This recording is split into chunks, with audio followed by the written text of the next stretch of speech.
Hello, this is Tim from Team Yugioh Proxy once again, and I'm here bringing you a new deck list. This one's going to be mutants. I know a lot of people don't play mutants, and they're very inexpensive to pick up, so I figured this would be the perfect deck to put on so everybody can get a general understanding of basically how to play the strategy of the deck. We're going to go ahead and start off with the deck list. Mutant MO4. This one's fantastic. Normal or special summon, you add one mutant monster from your deck to your hand. Now, honestly speaking, most of the time when you play this card, you're mainly going to be adding only one other mutant monster to your hand. All the mutant monsters, the little guys, they have the two little guys that I run in the deck. If you tribute them, then you can banish a card from your hand or your side of the field to special summon a mutant from your deck. So, which this deck is going to do a lot of removing from play. You'll definitely see later on while I'm going through this. But this one adds the monster to your hand. This one is ST46. This one is going to add the mutant spell or trap cards from your deck to your hand. Once again, if you tribute it and banish a card from your hand to your side of the field, you can special summon another mutant. You're going to get this card from the MO5. This is you're going to keep reoccurring these two cards in your hand. They're that important for the deck. So you run 3 of that. As for the big mutant monsters, we run 1 mist. You don't really need more than 1 of each of the big guys. I only run 1 of each of them, and the deck works fantastic like that. Each one does something different. This one right here deals with traps. It doesn't negate them, but whenever traps activated, you can banish a card from your hand or your field, and you draw 2 cards. So that's pretty cool. And also, it cannot be targeted with spell cards or spell effects in general, spell effects. They also have weird little typings, like this one's a spellcaster wind. I mean, I don't know what Konami was thinking of when they made this archetype. I think it's pretty unique to come up with something like this, but not a lot of people jumped on it, but it's a pretty good deck. Mutant Arsenal. This one here allows you to negate, and whenever your opponent activates a monster effect, you banish 1 card from your hand, and then you target 1 monster effect and banish it.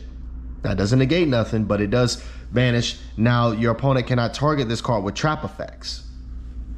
So Mutant Arsenal, 3000 attack, Machine Fire, and then Mutant Beast.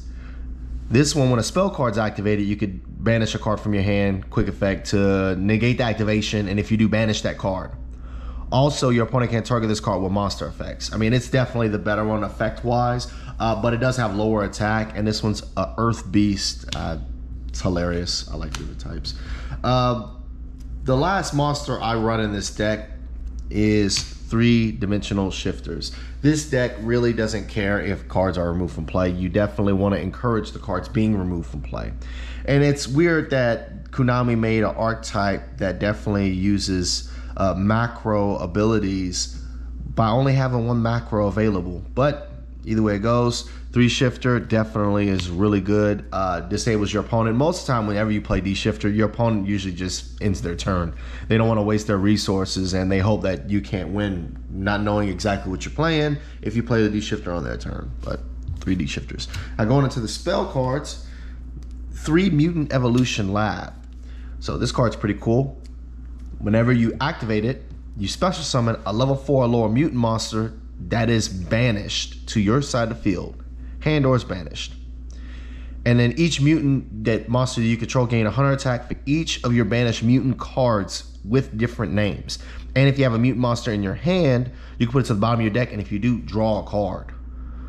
So it's it does a lot. It's definitely big for the deck. This is not really a combo driven deck. There's not really like combos you could per se really do. This is a control build. But when you remove your resources from play and neg your hand to add resources to the field, this card definitely comes in handy to bringing that special summon back to the field from being banished. Also keep in mind too, that's the mutants, the little guys, they're hard once per turn for their effects. So you definitely want to watch how you play with them. 3 of these guys, 1 mutant fusion. I'll be honest, you're not really going to use this card too much for the fusion aspect of it. I mean, it is there just in case. If your opponent activates a card on your turn, you can play this card, and you can fuse using one monster from your deck and one monster from your graveyard as material. And when you play this, it banishes the cards that you're using as fusion materials. And of course, you can fusion from your hand as well. I mainly use this to banish it for the mutants effects, to tribute them, to special summon another one from the deck. And then I have an added mutant card removed from play to increase their attack with a field spell. I mean, you only really need one. It's extremely situational. Super polymerization. This deck does do fusion, and you don't really need too many cards in your extra deck. So super poly is definitely very viable for this deck. It allows you to have an extra added defense. There are some things that this deck really can't get around too well because it's not a floodgate deck. Super poly can help you get rid of some of the annoyances that your opponent may do that you may not be able to take care of with the mutants alone. But 3 super polys, 1 ET, the little guys are psychics. So self-explanatory. Definitely need 1 ET for the deck. And 3 Pot of Extravagance. You don't really care about your extra deck too much. So you definitely want a positive. This deck, it negs you from the beginning. Later on, you'll definitely see the fruits of your labor. This is a grindy deck. This is not a OTK deck, like I said before. So you would definitely need whatever hand advantage you can obtain. But 3 Extravagance for the deck, most definitely. And the last spell card, Defissure. You don't really care about your monsters being removed from play. It doesn't affect you whatsoever. So definitely 1 Defissure. And in the spirit of Defissure, starting with the traps, macro. When you play macro, your opponent, especially in a meta like the one we're in right now, they definitely look at you with hate and disgust. You play macro, there's not really a whole lot of decks that can play around that macro and Defissure. And it definitely is a very helpful for the strategy of this deck, and definitely helpful for disabling your opponent. So 1 Macro Cosmos, 3 Mutant Expansion. This trap card is interesting. It allows you to special summon a level 4 lower mutant monster from your deck. So that's pretty cool. And if a level 8 or higher mutant monster you control will be destroyed by a card effect, you can banish this card instead. So 2 different effects.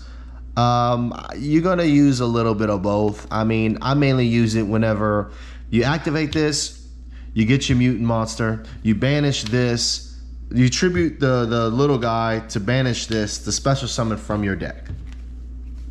So that's mainly how I use this card.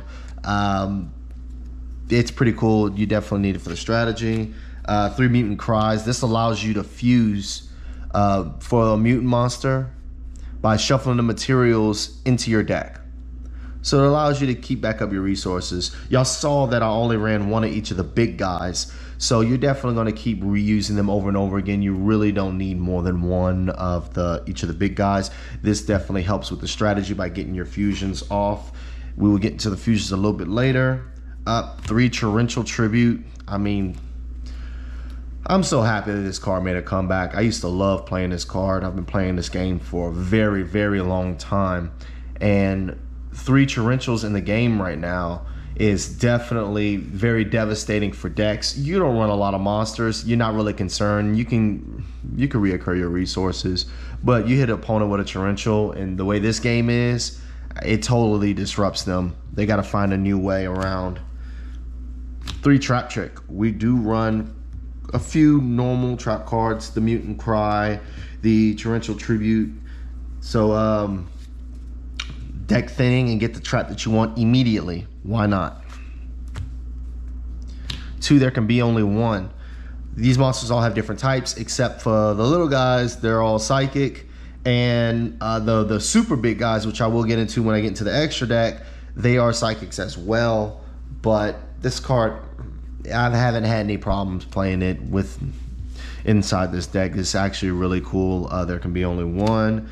As summon limit, Like I said, it's not a combo deck, so this card's not going to affect you too much. You may find some plays a little bit complicated to do if you have Summon Limit active. Definitely make sure you get a good grasp on what you want to do before you activate this, but this card hurts your opponent big time. And one Imperial Order. I mean, y'all know what it does. Y'all know how it works. It's really good. One Imperial Order for the deck. All right, and the deck is 40. We're gonna go ahead and go into the extra deck. Mutant Ultimus. I'll be honest with you, I don't pull this card out very much. It's not really used that much in the deck. It's too complicated and hard. You need 3 level 8 or higher mutant monsters. And whenever your opponent activates a monster, spell, or trap, you banish either a monster, spell, or trap to negate that card and banish it. And you can activate that effect once per turn. Whenever he gets destroyed by an opponent's card, you can add up to 3 your banished mutant cards, 1 of each monster, spell, and trap to your hand that is banished. So it's cool. I've been playing this deck for a while, and I've only pulled this guy out maybe a handful of times. I mean, he's cool. You want to have him just in case. But this is the guy you're going to get most of the time, Mutant Synthesis. This guy's amazing. Whenever he hits the field, he's going to target a card on your opponent's side of the field, and it's going to destroy it. And your opponent cannot activate a card with that same type. So whatever card you pop, let's say you popped a trap card or a spell card, they can't play a spell or a trap card for the rest. Your monster, or I'm sorry, they're unaffected by your whatever card you popped. So it's definitely pretty cool. 2500 attack, psychic water. They're all so funny with their typings and attributes. 2 Mud Dragons. You run Super Poly. Starving Venom. Like I said, you run Super Poly. So you need some fodder to use. Run a few Link monsters. 2 Nightmare Phoenix. Nightmare Phoenix is cool, you know, pops back card. You're not really going to go into these guys a lot, the Link monsters. These are just in case. I mean, I have had instances where I had to go into these things, but this just in case of an emergency. That's all they're there for. Nightmare Unicorn. You know what Nightmare Unicorn does. Yes, I run 2 Unicorns and 2 Phoenix. Other cards you could put in here, but I'll be honest with you. I mean, if you're going to banish them using Extrav, you kind of go through your deck surprisingly quickly. If you do want any Link monster to stay in the extra deck, it's going to be Unicorn, 9 out of 10. Gravity Controller. Gravity Controller is really cool. It definitely takes care of a problem that you may have. So run 1 Gravity Controller, and I run 1 XYZ Dengetsu for that 1 card that you cannot get off the field. So why not? But yeah, thank y'all for tuning in to Yu-Gi-Oh! Team Proxy. We have a few more things that we're working on, a few more rogue strategies we've been dealing with for the past few weeks. So we're definitely gonna have some more deck lists up. We also have some other things that's gonna be in the works for the future. We're gonna be doing more than deck lists, but for right now, this is what we have going on. Thank you so much for your time. And if you could like, share, subscribe, and definitely allow us to keep our channel going. We just get started, so we need as much help as we can get. Thank you for your time. Peace.